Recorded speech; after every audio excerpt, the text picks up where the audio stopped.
On this episode of Smoko Sailing, this water is stupid clear. Because on Cosmo, we have a motto. If you don't like it, change it. Doing our theme of making plans and then everything getting in the way. Running into our very first dilemma. Well, wait, our very first thing to buy. Literally. We're Armand and Leah, and this is our four-legged first mate, Pinot. We bought a sailboat with the dream of quitting the rat race and sailing the world. We sold most of our belongings, moved aboard Cosmo, and transformed her into a blue water cruising vessel. A year ago, we left our jobs and took off from our home port of Monterey, and since then, we've sailed over 2,000 miles down the Pacific coast and into the Sea of Cortez. From leaky bilges to rolly anchorages and unforgettable sunsets to unexpected fixes, we're learning to live simply, sail slowly, and enjoy the chaos along the way. This is our story. This is Smoko Sailing.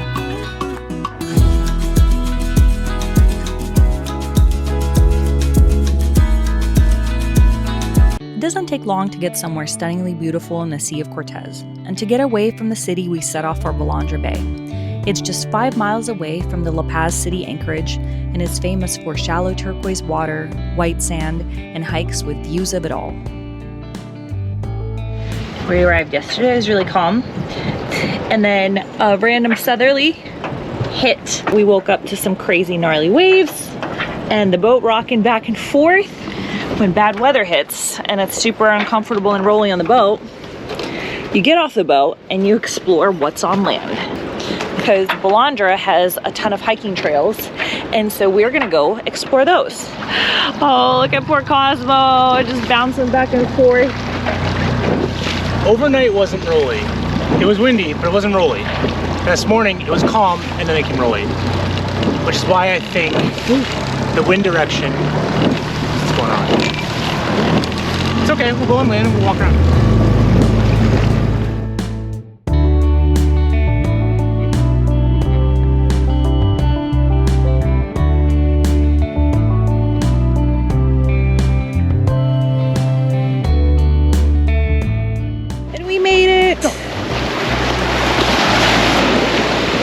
Look how awesome these Denard wheels are. 10 out of 10.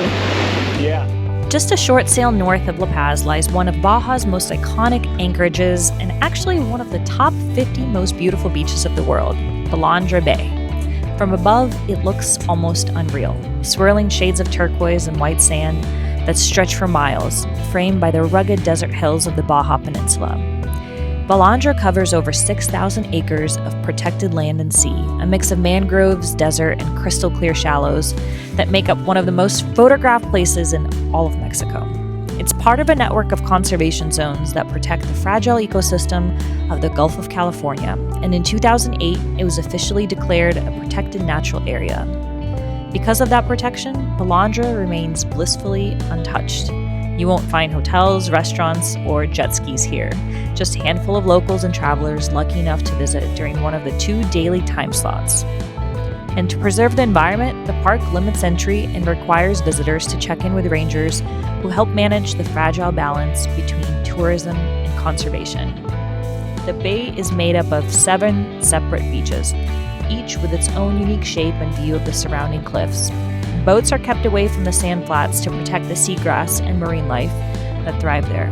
But there's an anchorage at the very end of the bay, a bit exposed and rolly if the southerly winds or caramels come through.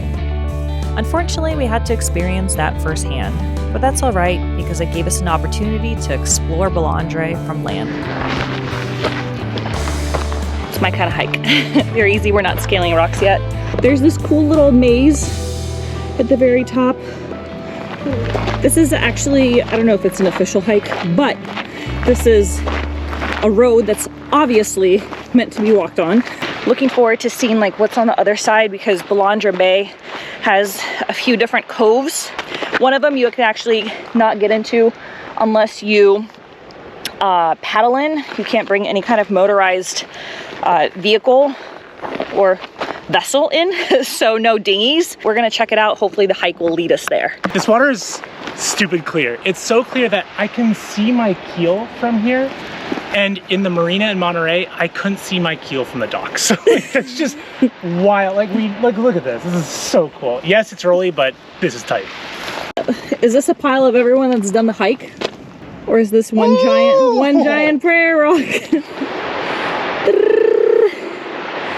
I mean, the view is beautiful. And we haven't even gotten to the top, but it is quite the scramble up. So you do want to have your hiking boot cement slappers. Our favorite part of the hike is a cool view. Is it a cool view? It's another bay. So as you can see, this one's already getting kind of packed. Not as remote. It's 10 o'clock. So I'm a little biased, maybe, because my boat's over there, but I like our bay better. We're getting out of here. Well, we're going like 200 feet that way, which I think there's a wraparound swell around that cove. I think that's what's going on. So we're just gonna scoot over and drop anchor and see if it's calmer. Because on Cosmo, we have a motto. If you don't like it, change it. And so we don't like this. Yeah, we don't like it at all. And these, Pino doesn't like it. And this, these rocking. waves. Yeah, that's a good one. Okay, that was still rolly. So we're gonna try the other side of this cove. And if not, we're gonna go to the other side of the, basically into another cove. Don't be like us. Don't be reckless. Because we're going a quarter mile, but we're taking no safety precautions. So let's hope nothing happens during this quarter mile. Do we have enough fuel? Do we have enough fuel? I know where my life jacket is. There you go. Our dinghy hopefully won't pop off. Yeah, it'll be fine. But my radio is nowhere to be found. These swells are not what I predicted. Okay. We can hike that side tomorrow, so. Yeah. Okay. We're the cool kids with our headsets, and Leah's gonna tell me where she wants to go. But then I correct her, so. This is what we're working with. Leah, what do you think? It's like over here. You wanna go by those boats? Like, it looks flatter already. I think there's like some breakers or something. And these headsets are seriously one of the best purchases Leah's ever made. Some people make fun of boomers wearing them, and I actually love them because it is possible to anchor without them. People have been doing it for centuries, right? But we get to talk quite a bit up here, and often we change where we want to drop our hook, like at the last minute. So as opposed to yelling or running back and forth, we can just calm and even talk about what we want for lunch and who's going to cook it. And the second question, the answer to that one is Leah. So I don't know what she's going to cook, but she's on duty. Oh, I didn't know. Am I on? She's pretending like she can't hear me.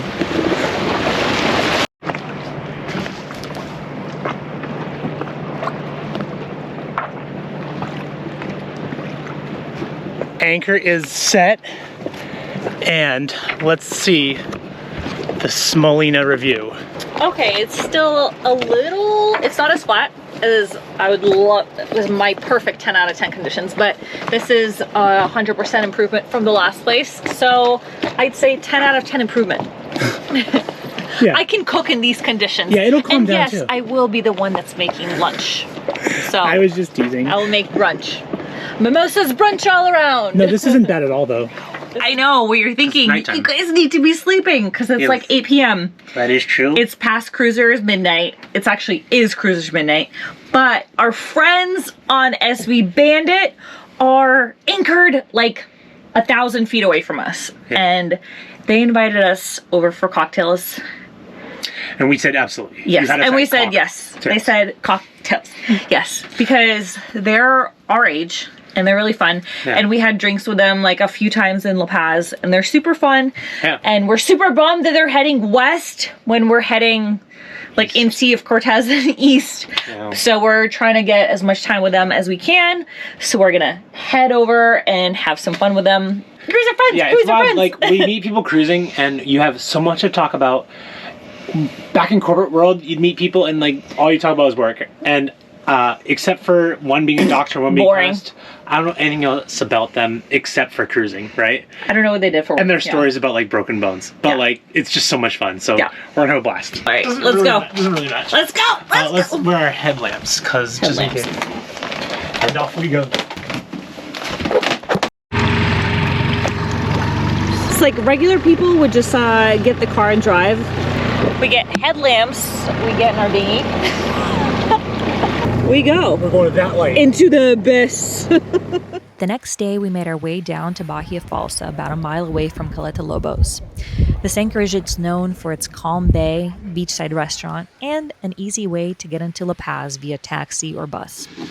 All right. Well, so we're planning our trip to Guaymas, San Carlos, whatever we want to call it, the boatyard, which is on the other side of the Sea of Cortez, to get hauled out. So we're kind of planning to get over there. And, you know, with sailing, you kind of have a lot of variables to work out. But we want to be there at the end of the month because of the tides is when the boatyard can haul us out. So for the last few weeks, we've been getting packages for boat parts and other random odds, ends, and things. Yeah, to prepare everything so that when we get to the boatyard, we can get to work. The shipment dates and arrival dates are just very, like, very tentative. Yeah, like you'll get a 2-week window. So we've been bouncing back and forth between La Paz and other neighboring anchorages because we didn't want to stay in the city the entire time. And we just got notice that They both arrived. So, like, we were gonna leave, like, the 18th was, like, an option, because that was, like, the latest shipment, and it arrived apparently yesterday. Yeah. Which is the 4th. So, like, now, a good problem. Like, it's a good problem. Yeah, now we have a lot more time to do stuff, so we're kind of debating what we want to do. We'll travel along the west side of the Sea of Cortez and go north, so that we're lateral with San Carlos and then cut over, just because that's better for wind, for direction and traveling. Yeah, that'd be cool. Actually, I'm actually kind of excited. If we could leave earlier, we'll do the exact same thing we're going to do at Espiritu Santo, but that's just before our trip.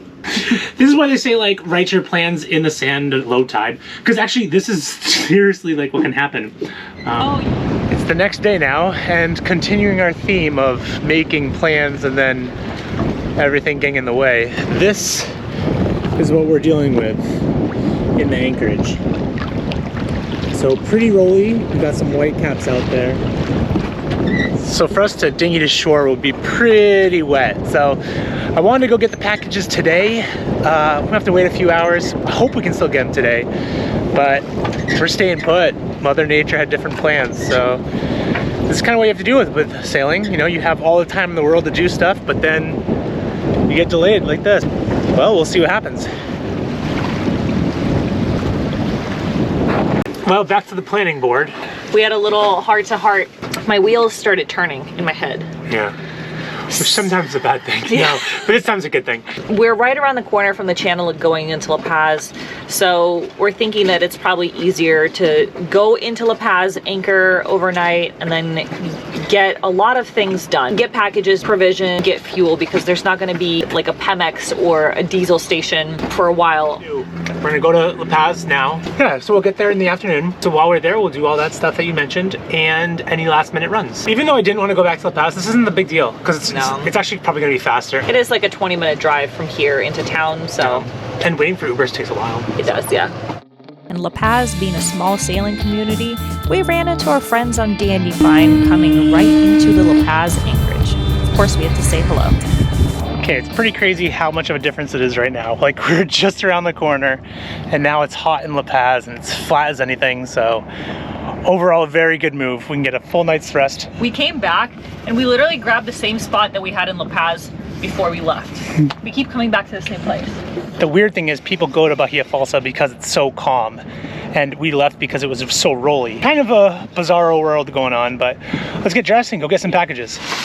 We were like savages. We tore into our packages before we even got home. They actually couldn't find this one, and Armand had to sweet talk his way to the ladies in the marina. Mi paquete está entregado. So they found it actually wedged in between things, and this is a very expensive thing to find wedged in between things. And it's one of the underwater lights.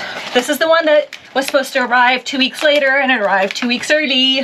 Off to Home Depot to get a lot of stuff, actually. That was hot. I was like, you know what? I'm gonna wear jeans because I'm going out in public. I'm going to the store. It is hot. But hopefully, we're gonna go somewhere where there's air conditioning. We're getting all of our stuff for the bottom paint. So we're gonna get a lot of like paint supplies mostly. Maybe grocery shopping too. Armand finished the tequila, so. Did I? We did. We all did. It was a team effort. We must purchase more before we leave. We're arriving in 4 minutes. Get your regular people shoes on. We had a specific list of items to purchase for a copper coat bottom paint application, and we assumed Home Depot would have it all. Running into our very first dilemma. Well, wait, our very first thing to buy. Literally 1/8 roller, because you need a very specific, like really thin 1/8 roller for the application of the copper coat.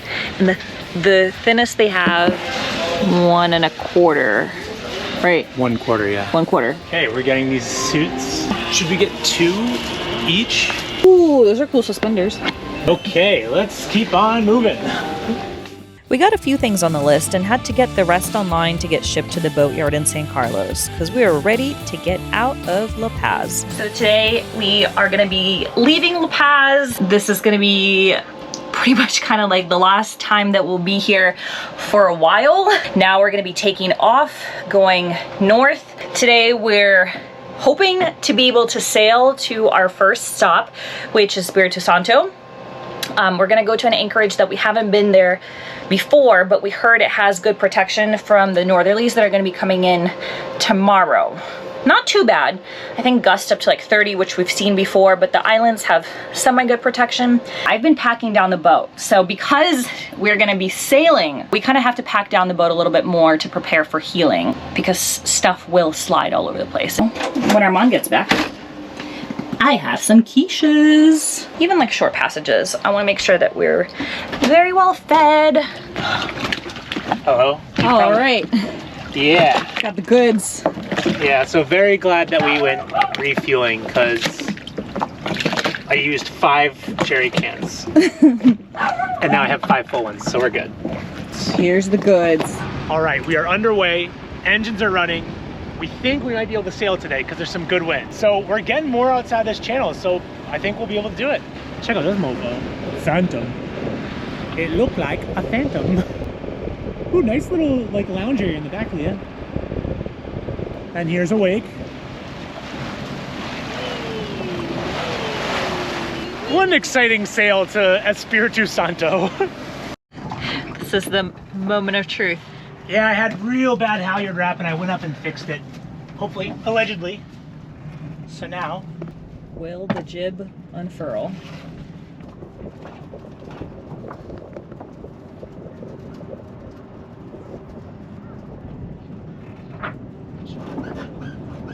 oh man, this is getting very old.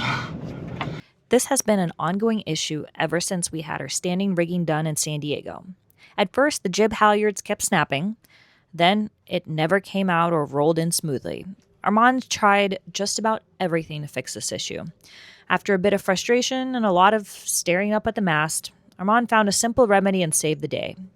Little did we know this was not the permanent fix and not the last time we'd struggle with this furler. I didn't swear yet, but this looks good, so let's... What'd you do? What'd you do? I loosened the halyard. I did have a halyard wrap, but I had to loosen it for it to unwrap. Interesting. You're always learning on sailboats, especially when you don't know anything, like yours truly.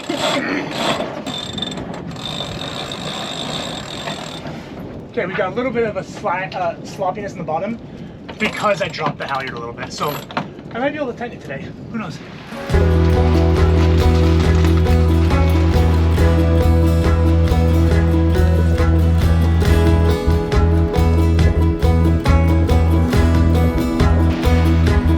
If this is torture, chain me to the wall.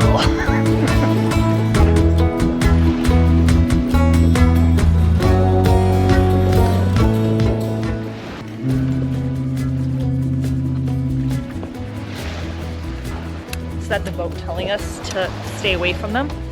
Oh yeah, that boat that was, I thought it was anchored. It wasn't anchored, it was moving. We are the worst sailors ever. We dodged that tanker and continued on our way to a new anchorage in Espiritu Santo just in time for a northerly wind to blast through. Thanks for watching and join us next time as we explore new anchorages and make our way north.